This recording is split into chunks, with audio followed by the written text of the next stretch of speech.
주식 시바론 오늘의 주제 지금 공개하겠습니다. 경기민감 구리값, 안전자산 금값 이 둘의 향방을 전망해 보도록 하겠습니다. 오늘 이베스트 투자증권 최진영 연구원과 함께 원자재 가격 전망 이야기 함께 하겠습니다. 어서 오십시오. 안녕하십니까. 네, 앞으로 경기, 향방 그리고 글로벌 자금의 향방을 예상할 수 있는 변수들 오늘 확인을 해보도록 하겠습니다.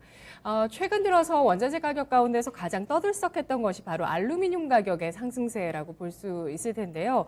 10년 만에 최고치를 경신했다 이런 소식들이 나왔습니다. 알루미늄 가격의 상승의 배경과 앞으로의 전망 들어볼까요? 일단 알루미늄 같은 경우에는 사실 방향성 자체가 굉장히 좋기는 했었어요. 왜냐하면 결국 알루미늄이 왜 올랐을까를 갖다 먼저 우리가 고민해 보면은 사실 수요라고 보기는 어렵거든요. 그러니까 사실 수요는 그냥 정상적으로 움직임에 있었습니다. 뭔가 드라마틱하게 움직이진 않았었거든요. 그럼 무엇이 문제인가 우리가 고민해 보면은 결국 공급이었었다. 그러니까 공급 측면에서 봤었을 때 우리가 알루미늄의 원료인 버크사이트의 주요 산지인 기니에서 쿠데타? 사실 이거는 아니거든요. 그럼 무엇일까 봤었을 때 글로벌 알루미늄 공급의 56%를 차지하는 중국이 쇼티지가 발생했었다.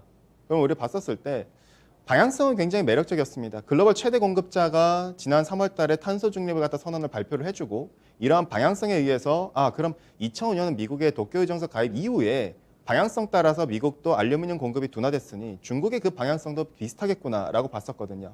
다만 이번의 이슈는 탄소 중립이라기보다는 바로 전력난이었죠.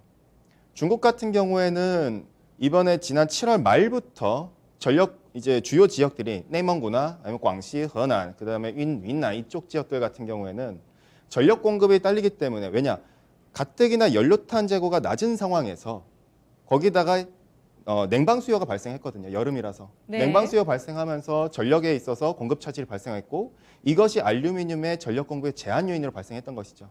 그렇기 때문에 알루미늄 같은 경우에는 여타 메탈들 대비했었을 때 전력 소비량이 가장 월등히 많습니다. 그렇기 때문에 전력 공급 차질이 발생하면 알루미늄의 공급 차질로 연결됐던 것이죠. 그렇기 때문에 신규 캐파도 대략 한 42만 톤에서 72만 톤 가량이 가동이 지연돼 버렸고요. 근데 그 방향성에 있어서 저희는 이제 앞으로 봤었을 때 알루미늄 그럼 더 치고 나가겠는가 봤었을 때 저희는 좀 제한적이라 보는 게 계절성을 무시할 수가 없습니다.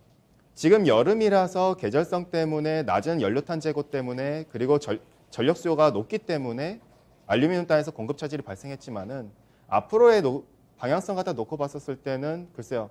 결국에는 중국의 전통적으로 전력 수요가 8월 달을 정점으로 찍고 다시 또 내려가는 구간이거든요. 그러면은 9월부터 11월까지 전력 수요는 계절적으로 내려가는 구간. 즉 냉방 시즌이 끝났기 때문에 그렇다면은 연료탄 재고는 다시 증가할 테고 결과적으로 발전량이 다시 또 정상적으로 돌아간다면은 그럼 알루미늄 역시도 가동률이 다시 또 정상으로 돌아가면서 공급단에서 쇼티지 우려가 조금씩 완만해질 수 있다라고 볼 수가 있겠고요. 수요 측면에서는 실질적으로 알루미늄의 프리미엄 때문에 디맨드가 좋은 거 아니냐라고들 많이들 얘기하시지만은 사실 그것보다 중국 쪽에서의 알루미늄 박이라든가 이런 쪽에서의 가동률은 현저히 낮아졌습니다. 그래서 디맨드 단에서는 크게 움직임이 없었었고요. 자동차용 알루미늄 수요 역시도 전반적으로 글로벌 주요 주체들의 디맨드 역시도 그로스가 낮아진 추세였고요. 그럼 봤었을 때 결국엔 제조업 경기 역시도 점진적인 둔화되는 방향이라든가 정점을 찍고 이미 피크아웃 되는 걸 갖다 확인했고 제조업 경기를 선행하는 크레딧 임펄스 지표 역시도 점진적인 둔화 방향, 내년 상반기까지의 둔화 방향을 감안한다면은 10월까지의 가격대가 버틸 수 있겠지만은 그 이후부터는 점진적으로 하방 압력에 노출될 수밖에 없지 않겠는가. 탄소 중립 이슈가 있지만은 이 같은 디맨드가 내려가는 부분들이 이 부분을 어느 정도 상쇄가 가능하지 않겠는가 이렇게 봐주시면 될 것 같고요. 네. 알루미늄 가격의 상승의 배경에 대해서 알루미늄이 이 양극 박의 소재이기 때문에 수요가 늘어났다라든지 아니면 앞으로 차량 경량화 때문에 알루미늄 수요가 늘어날 것이다라는 전망까지 가세를 하면서 수요 쪽도 앞으로 더 늘어날 수밖에 없다 이런 얘기를 하면서 알루미늄 가격이 더 올라갈 거라는 전망이 굉장히 많았는데 연구원님은 다르게 해석을 해주시네요. 공급 쪽의 문제 발생으로 인해서 알루미늄 가격이 올라간 것이기 때문에 중국의 이러한 전력난이 여름철을 지나면서 둔화가 되게 되면 알루미늄 가격은 하락할 수 있을 것이다. 이렇게 보시는 그렇죠. 건가요? 좀 어느 정도 계절성에 따라서 진정될 수 있는 구간이 나올 수 있다라고 보고 있고요. 예. 특히나 기술적인 측면에서도 RSI가 80을 갖다 상회하는 순간에서는 그러면 어느 정도 조정이 필요하다고 보거든요. 그렇기 때문에 좀 진정돼야 될 필요가 있다고 보고 있고요. 네. 중국이 탄소 중립을 앞으로 참여하게 된다면 또 알루미늄 가격에 영향을 줄 수 있다고 보시잖아요. 그렇죠. 예. 그건 어떤 식으로 영향을 주게 되는 걸까요? 결국에는 중국은 글로벌 최대 공급자입니다. 알루미늄의 56%를 차지하는데 네. 탄소 중립과 관련해 가지고는 결국 이 알루미늄은 전력 소비량이 많이 들어가거든요. 알루미늄 1톤을 만들 때 버크사이트 5.2톤을 갖다가 다시 가공을 하고 버크사이트 가공하면 알루미나가 됩니다. 그럼 이 2톤의 알루미나를 다시 또 전해질을 해서 13,500kWh의 전력 소비를 갖다 이끌면서 알루미늄이 만들어지거든요. 문제는 이 전력을 갖다가 만드는 이 전력원 자체가 중국의 전체 전력원에서 70%가 화력 발전, 즉 석탄을 통해서 발전이 이루어집니다. 그런데 탄소 중립은 이 석탄을 통한 에너지 소비를 갖다 억제해 나가는 방향이거든요. 네. 결과적으로 이 석탄의 포커스를 갖다 맞춰가지고 중국이 움직인다면 알루미늄 역시도 동반해서 공급 차질이 발생할 수가 있다고 보는 거죠. 다만 지금 같은 경우에는 중장기적인 장기적인 그림에서는 어쨌든 쇼티지가 발생하는 그 같은 그림은 맞지만은 네네. 다만 지금은 계절성이 조금 더 농후해 보인다라고 보고 있고요. 예, 그럼 참고로 알루미늄 원자재 쪽에 전략을 세우시면서 투자를 하시는 분들은 어떤 전략이 필요하다고 보시나요? 추격 매수 위험하다고 보시는. 그렇죠. 일단은 네. 지금 같은 경우에는 추격 매수는 저희는 좀 지양을 하고 있습니다. 경기의 방향성도 중요하거든요. 예. 그리고 이번에 알루미늄 이슈가 쇼티지를 통한 즉 공급 차질 요인이라고 놓고 본다면은 디맨드는 사실 그렇게 드라마틱하게 올라온 상황이 아니었고 원자재는 주식이랑 다르게 결국은 경기를 동행하는 자산입니다. 그러면 우리가 이걸 감안하면은 경기를 동행하는데 이렇게 올랐다는 건 쇼티지 때문일 테고 그럼 경기의 방향성, 제조업 경기가 6월 달에 정점 찍고 내려간다면은 지금의 우리가 알루미늄에 대해서 추격 매수보다는 오히려 좀 관망하는 태도가 나올 테고 10월 달에 분명 한 번 더 튀는 그 같은 그림이 나오겠죠. 물가 영향도 받을 테니까요. 다만 내년 상반기까지를 놓고 봤었을 때 연말부터는 11월 내지 12월부터는 점진적 하방 압력이 높아지기 때문에 좀 네. 알루미늄 관련돼서는 조금은 우리가 좀 조심스럽게 접근해야 된다고 보시면 될 것 같고요. 알겠습니다. 알루미늄 가격에 영향을 주는 변수를 크게 두 가지로 꼽았습니다. 중국 내 전력난을 심화시켰던 것이 바로 알루미늄의 원료, 연료탄 재고가 부족해서 알루미늄 가격이 전력난으로 인해서 급등한 사례가 나타났고, 그리고 앞으로 중국이 탄소 중립까지 발표를 하게 된다면 이러한 가격 상승의 요인은 더 배가 된다라는 관점을 갖고 계시지만, 다만 전력난이 이제 탈피가 되면서 여름철을 지나면서 또 겨울철로 가게 되면서 당분간은 알루미늄 가격의 피크아웃 가능성을 예상을 해주셨습니다. 단기적으로는요. 이 원료탄 같은 경우는 오늘 철강업에도 영향을 주고 있는데 고로의 원료가 됩니다. 연료탄, 원료탄의 재고가 지금 부족한 상황이 나타나고 있어서 관련한 원자재와 또 가격에 영향을 주고 있는 상황이고요. 구리 가격 살펴보도록 하겠습니다. 구리값 같은 경우는 연초부터 해서 상반기 한 1분기 전후까지 $10,000 이상에서 고공행진을 펼치다가 최근 들어서는 하락을 해서 한 10% 정도 고점에선 조정을 받은 상황이고요.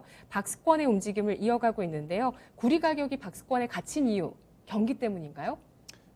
경기 때문도 어느 정도 영향은 있지만서도요. 네. 근데 이제 가장 중요한 건 그건 것 같습니다. 결국 이 같은 비용이 문제라고 보거든요.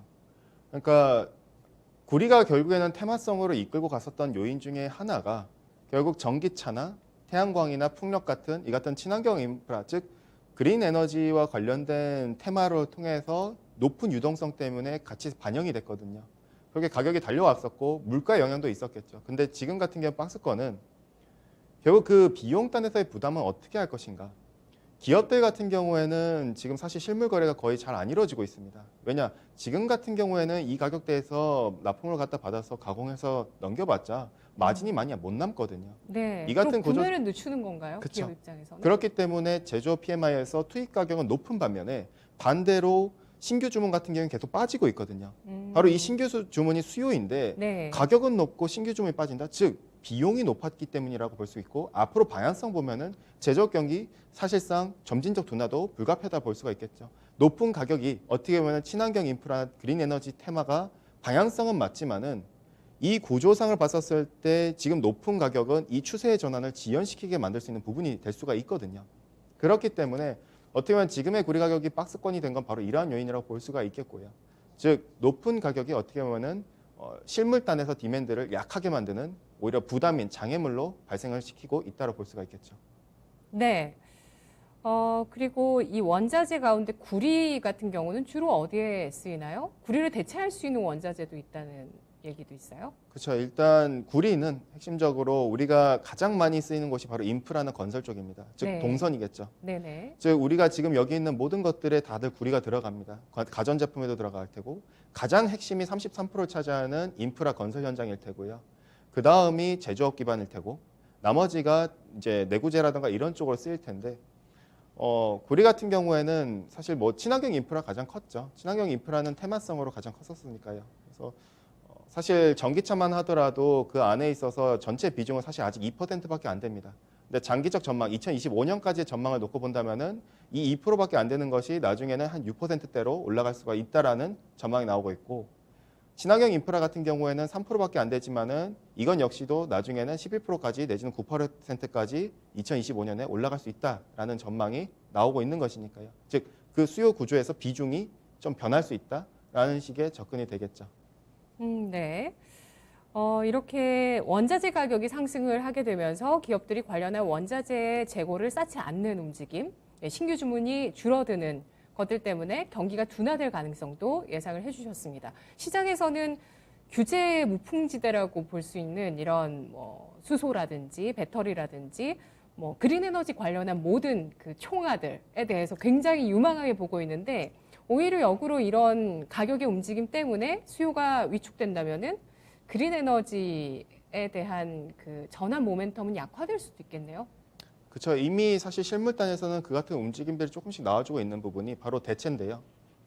구리를 대체하는 원자재는 결국에는 물론 전도율 측면에서는 아직 낮지만은 알루미늄이 있을 테고, 네. 아연이 있을 테고요. 네. 동배관 같은 경우에는 PVC나 이런 쪽이 있을 거거든요. 그러면은 사실 전기차나 이쪽에서는 어쨌든 고순도 구리가 필요하기 때문에 쓰겠지만은 나머지 부분에서 건설 현장이나 이런 데에서는 사실 그 비용 다 부담 못 하거든요. 모터 같은 경우에도 구리보다 알루미늄으로 대체도 가능할 테고요. 가전기기에서도 마찬가지일 테고요. 그렇기 때문에 우리가 전체적으로 본다면은 이 대체 수요에 있어서 무시를 못 할 테고요. 전체적인 우리가 구조를 갖다 놓고 본다면은 경기에 있어서도 측면이라던가 구리의 방향성이라던가 이게 점진적으로 둔화되는, 구리 역시도 결국엔 경기의 방향성과 같이 갈 테니까요. 네. 근데 그런 식으로 대체재로 쓰이게 된다면은 모든 원자재 가격이 올라가는 게 아닐까 이런 생각도 들거든요. 근데 사실은 결국에는 대체재로 쓰긴 하는데 그 이유에 대해서 먼저 살펴보면 실물 기업들이 불가피하다는 걸 의미하거든요.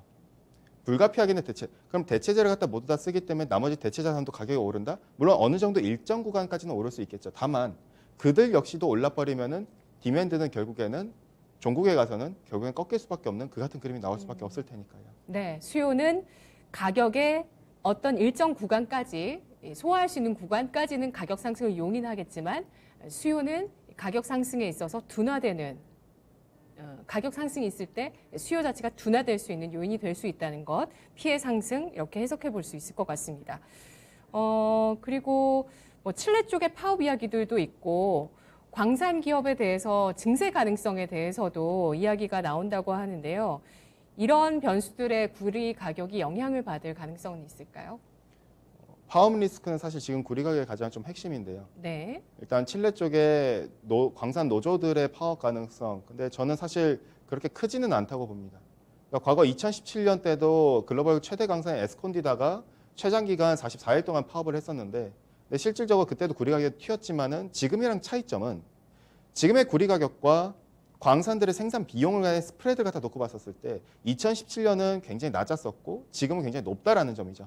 그 차이 때문에 에스콘디다 광산이 지난 8월 13일 날 조기에 협상을 갖다 했었고, 이번 역시도 지난 주말과 이번 주 월요일 날에도 국영기업인 코델코 산하에 있는 광산 노조들 역시도 협상을 갖다가 해가지고 협상이 타결이 됐거든요.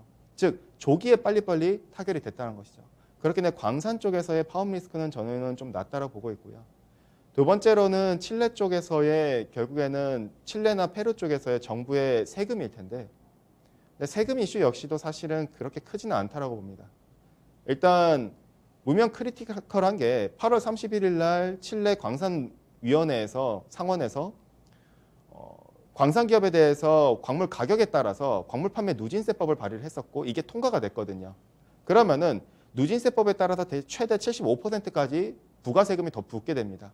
그러면은 이거에 있어서 공급 쇼티지에 대한 우려가 형성될 수 있지만은 현재 기존에 있는 광산들과 정부와 맺어진 조세 한정 협정상 2023년 말까지 기한이 돼 있기 때문에 당장의 공급 차질 요인이라 보기가 어렵고 결국에는 원자재는 경기를 동행하는 자산이기 때문에 지금 이 미래에 있는 것도 사실 유동성 때문에 먼저 선반영한 측면이 있기 때문에 실질적으로 당장 반영한 것도 그리고 유동성발 영향 역시도 테이퍼링에 따라서 점진적으로 둔화되는 방향도 디맨드 단에서도 둔화되는 방향도 이 같은 것들을 종합적으로 고려한다면 선반영은 좀 과도했다. 페루 역시도 조세 한정 협정 이제 진행 중이지만은 아직까지 진행 중일 뿐이지 사실 이게 당장 타결되긴 어렵기 때문에 좀 더 시간을 가지고 기다려야 되기 때문에 공급 차질 요인 사실은 좀 우리가 좀 과도하게 반응할 필요는 없다라고 봐주시면 될 것 같고요. 네, 구리 가격이 어쨌든 높은 위치에서 거래가 되고 있기 때문에 뭐 여러 광산들이 수익성이 좋다는 거, 높은 스프레드를 보여주고 있다라는 것이 파업을 장기화시키지 않는 요인으로 작용을 하는군요. 증세 역시도 뭐 리스크가 되기는 하지만 뭐 큰 부담은 되지 않을 것이다. 이렇게 예상을 해주셨는데요. 구리 가격에 대해서 연내 다시 $10,000를 넘어설 것이다. 이런 전망이 미국 월가 뭐 아이비드를 통해서 나옵니다. 골드만삭스가 올해 말까지 구리 가격이 톤당 $11,000까지 상승을 할 것이다. 이렇게 전망했는데 연구원님 생각은 어떠신가요? 가능은 하다고 봅니다. 다만 저희는 이제 그걸 갖다가 물가의 방향성이나 놓고 봤었을 때 기저효과를 감안하면은 10월 달 경에는 어느 정도 한번 터치는 가능하다고 보지만서도요. 다만 결국에는 우리가 제조업 경기가 한번 피크아웃한 거 통과한 점을 갖다 감안한다면은 이 방향성 그리고 물가도 결국엔 역기저가 발생하면서 점진적으로 둔화된다는 이제 방향성을 놓고 보면 한번 터치하고 그 다음에 내려가지 않겠는가.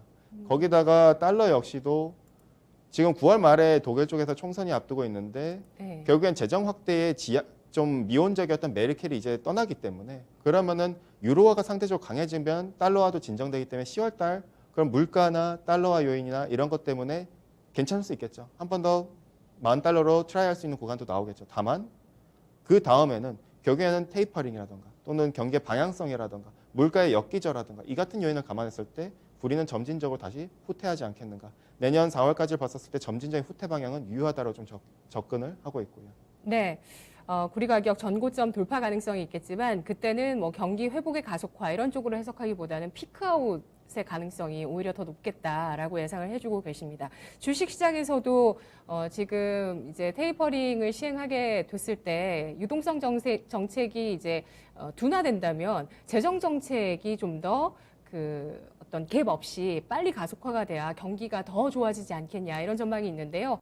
특히 이런 지금 이야기 나누고 있는 알루미늄이나 구리 같은 경우는 중국을 빼놓을 수가 없거든요. 아무래도 최대 소비 국가이기 때문에 그러면 중국의 부양책이 이런 금속 가격에 미칠 영향력 한번 생각을 해보겠습니다. 중국의 부양책 가능성 시장에서는 좀 기대를 하는데 어떻습니까? 있겠습니까? 저희는 사실 중국 쪽에서 뭔가 부양책 갖다가 올해는 쓰지 않을 거라 보고 있습니다. 일단은 중국을 놓고 봤었을 때 저희가 봤었을 때는 올해 연말에 있을 공산당 중앙경제공작회에서 정책이 전환될 거라고 스탠스 전환될 거라고 먼저 언급을 해주고 내년 실질적으로 액션은 3월 전인대나 내지는 4월 공산당 중앙정치회의에서 액션이 나올 수 있다라고 좀 접근을 하고 있고요. 왜 올해 있어서 부양책의 가능성은 저희는 좀 제한적이냐고 보냐면은 일단 지급 준비율 인하 가능성에 대해서 많이들 포커스가 맞춰져 있는데 7월 달에도 지준율 인하했지만은 저희가 주목할 필요는 MLF 즉 중기 유동성 만기를 갖다 주목해야 됩니다. 중기 유동성 창구의 만기가 7월 달에 지준율 인하해가지고 1조 이한 유동성 효과가 나온다고 했었지만 언론에서 실제로 당시에 MLF 만기 물량이 1조 이한이었거든요. 즉 롤오버밖에 안 됐다라고 볼 수가 있겠고요. 그럼 여기서 100bp 또는 150bp를 갖다 더 지준율을 인하한다 하더라도 남은 9월부터 12월 말까지의 MLF 만기 물량이 3조 위안입니다. 네. 그러면은 실질적인 효력은 없다라고 볼 수가 있겠고요. 이럴 때 중국은 부양책을 쓸 필요가 없다는 말씀이세요? 사실상 실효성은 낮은데 지금 그러면은 부양책 경기 지표도 안 좋게 나왔는데 그럼 왜 안 쓰냐를 놓고 봤었을 때 저희는 세 가지 이유 때문에 지금 못 쓴다라고 보고 있습니다. 크게 두 가지인데요. 첫 번째, 크레딧 리스크다. 즉 회사채 디폴트 문제가 안고 있거든요. 회사채 이슈 같은 경우는 AAA 이하 등급의 회사채 만기가 지금부터 시작해서 내년 4월까지가 집중적으로 확대되는 구간입니다. 특히나 부동산 건설 섹터가요. 그러다 보니 헝다그룹과 관련돼 가지고 리스크도 높아지고 있는 상황이고요. 그러다 보니 결과적으로 통화 정책은 미온적일 수밖에 없겠습니다. 그러면은 결국 이 크레딧 리스크가 완화되는, 즉 내년 4월부터가 통화 정책을 쓸 수 있는 여건이지 지금은 아니라고 좀 볼 수가 있겠고요. 재정 정책 측면에서도 마찬가지로 지금 쓰기엔 애매한 것이 결국 물가입니다. PPI가 9.5%씩이나 8월 달에 달했는데 여기서 부양책을 쓴다? 그럼 버블이거든요. 중국 정부가 결코 원하지 않는 그림입니다. 미국은 원하겠죠. 뭐 그럴 수도 있겠죠. 근데 이제 중국 예. 같은 경우에 과거에 우리가 지표를 와 그다음에 중국의 재정 수지 대비 GDP를 갖다 같이 놓고 보면은 정확하게는 역축으로 그렸었을 때 반대 방향으로 움직였거든요. 즉 디플레 우려가 형성됐었을 때 부양책을 썼었습니다. 재정 정책을요. 근데 지금은 물가가 이렇게 높은데 부양책을 쓸 이유가 없거든요. 결국 그러면은 중국은 소프트 랜딩을 갖다 기대하고 있는 것입니다. 네. 경기가 좀 안정적으로 둔화될 때까지 그때 가서 부양책을 쓰겠다. 그럼 언젠가? 결국에는 물가, PPI가 중요한데 물가인 PPI는 결국 유가의 기저효과가 따라갑니다. 그럼 유가 상승률은 전년 동기 대비로 움직이기 때문에 물가와 마찬가지로 내년으로 봤었을 때 물가 압력은 점진적으로 둔화된다 하면 올해가 아니라 재정 정책은 물가 압력이 낮아지는 내년이 바로 재정 정책단에서 확장 재정으로 넘어가는 그 구간이지 않겠는가. 특히나 내년 같은 경우에는 정치 이벤트를 안고 있습니다. 결국에는 내년 10월 달에 당대회를 앞두고 있는데 당대회 때마다 역대 지도부가 바뀔 때마다 재정 정책을 갖다 확장 재정을 펼치면서 우리 공산당이 이렇게 잘하고 있어요라고 중국 지도부는 항상 메시지를 던졌었는데 이번 역시도 같다면은 재정 정책 내년이 좀 더 포커스가 맞추지 않겠는가. 올해보다 내년, 결국 내년에 베이징 동계올림픽도 있기 때문에 보여주기식 퍼포먼스가 가장 중요한 얘기이기 때문에 좀 더 중국의 부양책은 올해보다는 내년에 중국 네. 정부의 의중을 먼저 살펴볼 필요가 있다라고 볼 필요가 있겠고요. 중국 지도부 교체 시기는 언제라고 하셨죠? 내년 10월입니다. 내년 10월이요. 네. 알겠습니다. 현재 뭐 오늘 나온 소매 판매나 산업 생산도 예상치를 크게 못 미치는 그런 수준으로 발표가 됐는데요. 뭐 아까 방송 전에 연구원님이랑 얘기할 때 연구원님이 쇼크 수준이다 이렇게 얘기를 해주셨는데 경제 지표 중국 쪽에서 이렇게 좀 둔화되고 있지만 여러 가지 상황들을 봤을 때 지금 당장 경기 부양책을 쓸 가능성은 낮다라고 보셨고요. 특히 MLF라는 이 중기 유동성 지원 창구 쪽의 만기 물량 그리고 또 뭐 건설 부동산 회사채 만기 물량이 연말까지 많이 대기하고 있다는 점 그리고 물가 부담이 높은데 여기에 더 불쏘시개를 더 넣을 이유는 절대 없다라고 보셨고요. 또 지도부 교체 시기가 내년 10월이기 때문에 그 전에 적정한 시기는 내년 한 3, 4월 정도 그때 이제 부양책이 본격화될 수 있을 것으로 예상을 해주셨습니다. 주식시장은 그래도 어쨌든 선반영을 하는데 6개월 정도. 과연 어떻게 주식시장 중국장과 우리장의 향방이 이어질지 궁금합니다. 국제유가 같은 경우는 최근에 반등을 좀 보여주면서 70달러 선 부근까지 뭐 저항은 느끼긴 하지만 여기서 또 크게 벗어나지는 않는 그런 모습을 보여주고 있습니다. 유가 전망해 주실까요? 유가 같은 경우에는 사실 지금은 올라갈 수밖에 없는 구간이라 보고 있습니다. 결국 허리케인 시즌이거든요. 결국에는 허리케인 시즌, 즉 미국 쪽에서 멕시코만을 갖다 인근으로 해가지고 도래하면은 지금 아이다 같은 경우에는 상륙했다가 이제 지나갔지만은 니콜라스가 점점 점진적으로 올라오고 있거든요. 즉 북상하고 있는데 아이다가 지나갔음에도 멕시코만 인근으로 원유 생산 시설의 가동률이 아직도 40%가 셧다운된 상태거든요. 그럼 니콜라스가 왔다가는 더 셧다운이 되겠죠. 결과적으로 공급단에서 차질이 발생할 수밖에 없는 그 구간이라 함은 최소 못해도 9월에서 10월은 허리케인 시즌이기 때문에 유가단에서는 지지받을 수 있는 룸이 굉장히 많다라고 볼 수가 있겠고요. 다만 지금까지는 아직까지 봤었을 때 상방 레벨에 있어서 단기적으로 그럼 75불에서 80불까지도 열릴 수는 있다라고 보고 있습니다. 문제는 허리케인 시즌이 지난 이후를 봤었을 때 유가의 향방이 내년으로 놓고 봤었을 때는 점진적 하향 안정화라고 좀 접근을 하고 있고요. 그 같은 이유를 갖다 놓고 봤었을 때 결국 첫 번째, 미국의 드라이빙 시즌이 지금 끝났다. 결국 드라이빙 수요 단에서 에너지 단에서 원유 단에서 석유 소비의 대략 한 45%에서 50%를 차지하는 이 같은 드라이빙 쪽이 디맨드가 낙해지고 있다는 것이고 두 번째는 오펙 플러스를 비롯한 산유국들의 냉방용 즉 발전용 석유 수요가 지금 9월 달을 정점으로 이제 둔화되는 구간이거든요. 그러면은 결국 허리케인 시즌 이후를 놓고 봤었을 때 오펙 플러스의 디맨드가 약해지는 부분, 드라이빙 시즌 수요가 낮아진 부분을 갖다 같이 반영을 연말 때쯤에나 하지 않겠는가. 그럼 오펙 플러스 쪽에서는 자기들 딴에서 수요가 낮아지니 수출을 확대하거든요. 그리고 OSP는 올라가기가 어려운 부분이겠고요. 이렇게 놓고 봤었을 때 디맨드 쪽에서 약해지는 부분들, 제조업 경기 역시도 앞서 언급된 대로 피크아웃 얘기들이 나온 그 부분 감안한다면은 디맨드 쪽에서 약해질 수 있는 부분을 유가 측면에서 우리가 고려해야 될 필요가 있겠고요. 공급 측면에서도 셰일들의 귀환이 아직 급격한 백오데이션 때문에 귀환을 못하고 있지만은 수급이 안정화되면은 결국엔 내년으로 갔었을 때 셰일은 충분히 귀환할 수 있다라 보고 있고요. 생산을 많이 한다는 그쵸. 말씀이세요? 지금은 배당 중심으로 셰일 기업들이 이루어졌지만은 다만 내년으로 봤었을 때 수급의 정상화가 더 빨라질수록 그러면 셰일들은 지금과 같은 백오데이션이 아니라 안정적인 콘텐고로 전환되면은 점진적인 증산도 가능할 수 있다라 보거든요. 그리고 두 번째는 결국에는 오펙 플러스거든요. 오펙 플러스가 지금 당장은 감산 여력이 있어서 내년에 그럼 셰일이 귀환하면은 더 감산해주면 될 거 아니냐라 볼 수 있겠지만은 수급이 정상화되면 과거에도 알다시피 오펙 플러스 내부의 통제력이 약해집니다. 불협화음이 생기죠. 지금의 오펙 플러스의 증산 전략도 UAE랑 사우디가 아니라 UAE랑 러시아가 항의해가지고 이루어진 결과물이라는 걸 감안하면은 내년으로 봤었을 때 오펙 플러스의 통제력도 계속 약해지기 때문에 내년에 있어서는 우리가 좀 유가에 있어서 기대감을 낮출 필요가 있지 않겠는가. 수요 증가 전망치 역시도 올해는 580만 대, 내년은 420만 대로 어쨌든 내년에 유가의 석유 시장에 있어서는 코로나 이전 수준으로 회귀하지만은 중요한 거는 그게 아니라 올해보다 내년에 수요 증가폭 자체가 낮다면은 그럼 기대감도 낮을 수밖에 없지 않겠는가. 그럼 유가에 있어서 지금 단에서는 버틸 수 있는 룸은 있지만은 내년으로 봤을 때는 점진적 하향 안정화가 우리는 필요하다라 볼 수가 있겠고요. 네.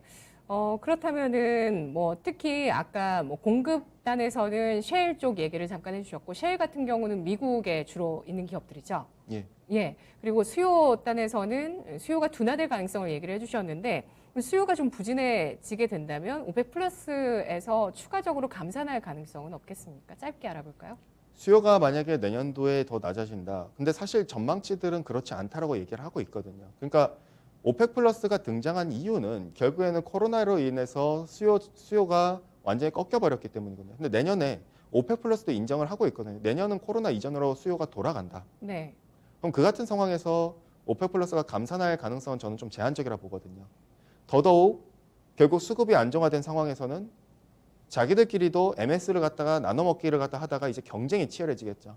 그 같은 그림이기 때문에 글쎄요. 셰일이 돌아온다랑 좀 별개로 결국엔 수급의 정상화에 포커스가 맞춰져 있다. 사우디나 러시아는 어떻게 보면은 이제 셰일을 의식하지 않을 수가 없겠지만은 나머지 산유국들 같은 경우에는 글쎄요. 특히나 UAE 같은 경우에는 캐파도 다 증설해 놨는데 또 미국 때문이야 또 뭐 라고 한다면서 증산하는 것 갖다 거부한다면은 분명 반항을 갖다 더 세게 하겠죠. 이 같은 사례들이 또 나오지 않을 법이라는 건 없기 때문에 내년은. 네. 오히려 증산할 가능성이 있다는 그렇죠. 어느 정도 그런 부분들이 있겠죠. 말씀이시군요. 그러면 유가는 어쨌든 유가 역시도 뭐 75달러, 80달러 선까지 반등 가능성이 있겠지만 여기서 레벨을 더 높이진 않을 것이다. 예. 이렇게 예상을 해주셨는데요. 종합했을 때는 저는 어쨌든 뭐 가격들이 원자재 가격들이 피크아웃 되고 좀 안정화를 찾아가면서 어쨌든 기업들이 또 요즘 투자를 많이 하기 때문에 그렇게 된다면 또 골디락스 경제로 갈 수 있는 게 아닐까. 너무 낙관주의인가요? 연구원님 생각은 그것인가요? 어떠세요? 경기 둔화 가능성을 보세요? 골디락스 가능성을 보시나요? 근데 만약 골디락스가 되려면 경기는 상대적으로 좋고 그다음에 가격은 더 많이 내려와 있어야 됩니다. 그런데 가격은 정상 수준을 넘어선 상태거든요. 사실은. 우리가 아무리 가격이 더 갈 거라고 한다지만은 지금의 가격은 정확하게 유동성의 방향대로 같이 왔습니다. 중요한 건 유동성 증가율이 테이퍼링 한다 했잖아요. 네. 테이퍼링 한다 했으면 유동성 증가율은 둔화되는 구간입니다. 근데 원자재는 유동성과 같이 가거든요. 경기랑도 같이 가고요. 그럼 그 방향성은 내려가는데 경기도 내려가는데 원자재 가격이 생각보다 천천히 내려가고 있어요. 그럼 이건 골디락스라기보다는 경기가 계속 기업들이 부담을 안고 가고 있다는 소리거든요. 그렇기 때문에 우리는 좀 이러한 부분에 있어서 좀 주의하실 필요가 있다고 보거든요. 경기가 버텨주는 상태라면 나쁘지 않을 수 있지만은 경기도 같이 피크아웃하면서 내려가고 있는 그 구간과 원자재가 상대적으로 좀 더디게 하면서 내려가는 구간을 갖다 감안하면은 네. 만약에 원자재가 예상보다 더 빨리 내려갔다면 다행이었겠지만은 그렇지 않은 모습이 계속 나타나주고 있기 때문에 네. 약간 좀 골디락스라고 보기엔 좀 어렵지 않겠는가라고 보고 있고요. 스태그플레이션이라고 사실 보기도 무리가 있고요. 스태그가 가려면은 결국에는 경기는 완전히 바닥으로 가 있고 물가만 올라 있는 상태입니다. 근데 네. 거기까지는 저희가 좀 조심스럽고요, 아직까지는. 네네. 어쨌든 경기가 먼저 둔화되고 가격이 더 많이 버티고 있는 형국이 됐을 때 기업들이 느낄 수 있는 부담이 커질 수 있다는 점에 대해서 주의하자는 의견을 주셨습니다. 여러 의견들이 정말 많이 오가고 있는 그 9월장이 아닐까 싶은데 금값에 대해서도 한번 전망을 해보겠습니다. 글로벌 자금이 앞으로 어디로 갈 것인가 이게 제일 중요한 거 아니겠습니까? 주식시장을 보는 사람들 입장에서는 뭐 금으로 갈 것인가 아니면 뭐 미국 주식으로 갈 것인가 달러로 갈 것인가 이게 굉장히 중요하잖아요. 금값 같은 경우는 어느 쪽으로 예상을 하시나요? 사실 금에 바닥을 있어서는 칠까요? 저는 점진적으로 계속 금도 내려간다고 보거든요. 그러니까 금이 단순 안전자산으로서의 이런 방향보다는 결국에는 물가거든요. 물가랑 금리를 봐야 되는데 근데 경기가 둔화되는 방향을 갖다 감안하면은 그리고 유가의 기저효과를 감안하는 물가를 갖다 감안하면은 물가는 어쨌든 피크아웃하고 이제 내려가 줘야 되거든요. 10월 달에 피크아웃하고요. 그러면은 금리 같은 게 경기랑 같이 가다 보니 금리도 내려가는 방향이지만 오히려 먼저 선반영하면서 많이 내려온 상태입니다. 의외로 바닥을 갖다 다지고 있다는 소리죠. 그럼 물가에 내려가는 속도가 더 크다면은 금은 실제 금리랑 반대 방향인데 그렇다면은 물가는 내려가는데 금리는 상대적으로 견고하다? 결과적으로 실제 금리는 상방 압력에 노출되거든요. 그러면 금 가격 같은 경우에는 반대로 하방 압력에 노출되겠고요. 그렇기 때문에 금에 있어서는 좀 저희는 좀 그렇게 긍정적으로 보이지는 않겠고요. 물론 경기 측면에서 경기가 둔화되는 방향에 있어서는 금과 구리의 상대 성과를 놓고 보면은 경기가 둔화될 때 금의 상대 성과가 좋아지는 건 맞습니다. 다만 이건 어디까지 상대 성과이지 상승률이 아니고 수익률이 아니라고 접근할 필요가 있겠고요. 오히려 저희는 좀 접근을 하는 게 결국엔 테이퍼링입니다. 테이퍼링을 미국이 한다. 2013년 때도 마찬가지로 페드가 테이퍼링을 했었을 때 결국에는 시장의 자금이 돈은 결국 가장 스마트합니다. 돈들이 결국 어디로 갔었느냐. 당시에 선진국으로 갔었고 당시에 미국으로 갔었습니다. 당시에 결국엔 달러가 강해졌었고요. 지금은 어떤가? 결국에는 이머징으로 안 가고 있죠. 이머징에서 자금이 유출되고 있고 반대로 선진국으로 흘러가고 있습니다. 테이퍼링 가능성이 지연됐다라고 시장에서 얘기가 나왔지만은 그럼에도 자금들은 계속 선진국으로 가고 있죠. 그럼 우리가 이렇게 놓고 본다면은 지금 시장에서 주장한 것과 다르게 어쨌든 자금은 똑똑하게 계속 테이퍼링에 대한 그 기여를 갖다 하면서 선진국으로 가고 있다. 지금 미국 쪽으로 계속 다가가고 있고 미국의 서비스업이 어쨌든 제조업보다 상대적으로 강해질 때가 결국 미국이 강해질 때고 미국이 강해진다. 결국 달러가 강해진다. 10월 달은 앞서 언급드린 대로 9월 달에 독일의 총선 때문에 달러가 약해질 수 있지만은 그 다음에 방향성을 놓고 보면은 내년 상반기까지 봤었을 때 달러는 한번 약해졌다가 다시 또 강해지는 그 구간이 나오지 않겠는가. 결국에는 지금은 금이 아니라 오히려 앞으로 봤었을 때 달러가 10월 이후부터는 가장 더 매력적인 자산이 될 수 있다라고 볼 수가 있겠고요. 예. 달러화는 92.6달러 간밤에 기록했습니다. 93달러 부근을 계속 오가는 모습인데요. 달러의 강세 예상을 해주셨고요. 남은 4분기 투자 전략 간단하게 핵심만 남겨주시면 좋을 것 같아요. 달러 강세 예상을 해주셨고요. 또 남은 전략 말씀해 주시죠. 전략적으로 저는 원자재를 갖다 담당하지만서도 원자재와 관련된 비중에 있어서는 10월 달까지는 유효하지만은 어쨌든 내년 상반기까지 놓고 보면은 비중 축소가 필요하다 보고 있습니다. 원자재와 관련된 시클리컬 업종에 대해서는 마찬가지로 10월 달이 비중 축소의 가장 매력적인 구간이지 않겠는가. 그때부터는 이제 비중 축소를 계속 이루어 나가자라 보고 있고요. 네. 그렇게 되면은 무엇을 갖다 우리가 바라봐야 되는가? 저희가 봤었을 때는 결국 경기가 둔화되는 구간에서 가장 과거에도 그렇겠지만은 결국 귀족 배당주 이런 쪽들이 매력적일 수 있고 방어주 중심이 맞다라고 보고 있습니다. 특히나 리오프닝 관련주들 역시도 지금 상대적으로 실적단에서 굉장히 턴어라운드 하지 못한 이러한 종목들이 많거든요. 리오프닝 관련주에서 우리가 경시해 왔었던 그런 종목들이 많이 널려 있습니다. 시장에서는. 미국 역시도 굉장히 마찬가지겠고요. 그러한 것들을 한 번 더 다시 한번 되새겨보는 그러한 것들이 되지 않겠는가. 전략 측면에서는 원자재 담당이지만서도 원자재 관련된 비중은 좀 축소해주고 오히려 10월부터는 이제 그때부터는 오히려 이런 관련된 것들이 좀 더 낫지 않겠는가. 경기의 방향성을 우리가 좀 더 포커스해보자. 이렇게 좀 봐주시면 될 것 같고요. 네, 알겠습니다. 오늘 주식시마론에서는 이베스트 투자증권 최진영 연구원과 원자재 가격 전망해봤습니다. 원자재 가격의 피크아웃 가능성을 예상해 주시면서 원자재 관련주의 비중 축소 의견을 제시해 주셨고요. 또 경기 둔화 가능성을 제시하고 있습니다. 따라서 달러화의 움직임 우상향 예상해 주시면서 경기 방어주와 리오프닝주 또 배당주가 찬바람이 불수록 시장에서 더 메리트를 보일 것으로 예상해 주셨네요. 분석 잘 들었습니다. 고맙습니다. 감사합니다. 네, 주식시마론이었습니다. 오늘 저희가 전해드린 내용 투자 판단에 도움드릴 수 있는 내용입니다. 주가의 상승과 하락을 보장하지 않는다는 점 유의하시면서 투자해 나가시기 바라겠습니다. 정말 남은 4분기는 어느 쪽으로 자금이 향하게 될까요? 그걸 잘 주시하시면서 전략 세워보시기 바랄게요. 시청해주신 여러분 고맙습니다.